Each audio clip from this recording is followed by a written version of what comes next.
Hey guys, this video is gonna be about learning Chinese and all the good things it can do for your brain. So I have always wanted to learn Chinese like my entire life.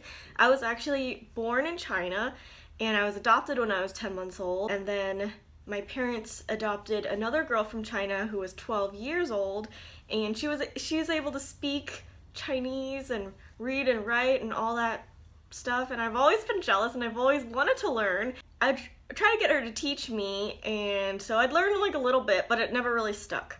So one of the bucket lists that I have for doing something during the pandemic, being quarantined and everything, is I've been wanting to learn Chinese or Spanish or both. So somebody told me about this app called Duolingo, and you can learn any language they have available on there for free, which is just like the coolest thing. So I decided to sign up, and I've been doing it every day for about 24 days or something. I've been learning Chinese and I'm like so excited. But it got me curious because I feel like learning Chinese uses your brain totally differently.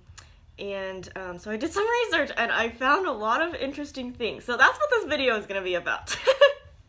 Okay, so there are 1.2 billion native Chinese speakers in the world today who basically learn Chinese as their first language. I think that it is a really important language to learn. Like right now with all this pandemic stuff going on, people don't like China right now, but I still want to learn Chinese. The language Chinese has been touted as the language of the future, and it's the language of business and commerce. Learning Chinese has been proven in multiple studies to heighten creative and cognitive abilities. The language of Chinese is actually a tonal language. So saying a word in a different tone makes the meaning of the word different. For example, the word ma, ma, ma, ma, ma. It could mean mother, it can mean hemp, it can mean horse, or it can mean to scold. That's what makes Chinese really, really hard. So you have to use both sides of your brain. With English, you only use the left side of your brain. With Chinese, you use both sides. So the left and the right side of the temporal lobe. The left temporal lobe helps to link sounds together to form individual words, and that's just what helps you understand different words. The right temporal lobe is associated with being able to process music or tones. So you have to use both sides of the brain. People who speak tonal languages, such as Chinese and Vietnamese, is also a tonal language. And I think I heard that Navajo is a tonal language as well. They're more likely to recognize different pitches of sound.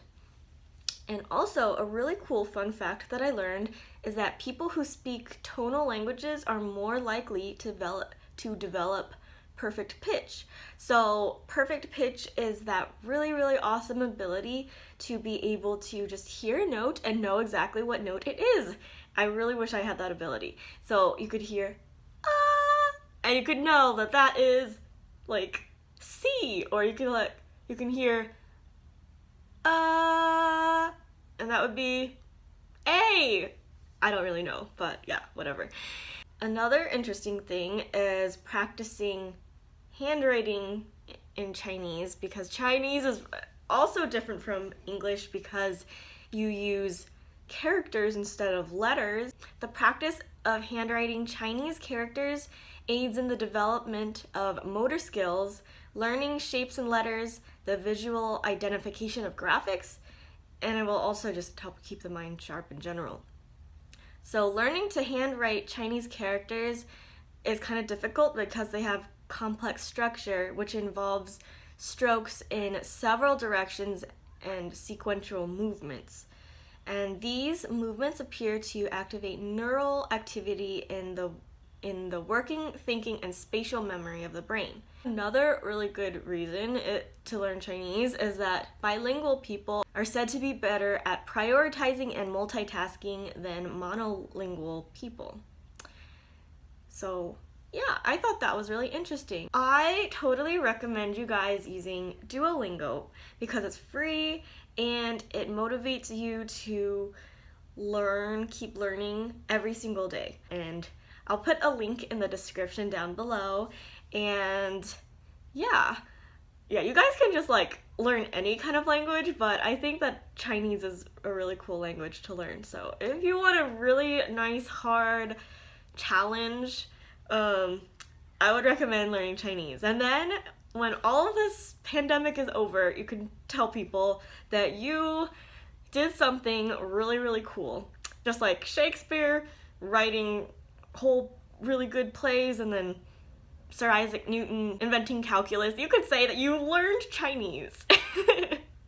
Okay, well, thanks. Thanks for watching. Bye.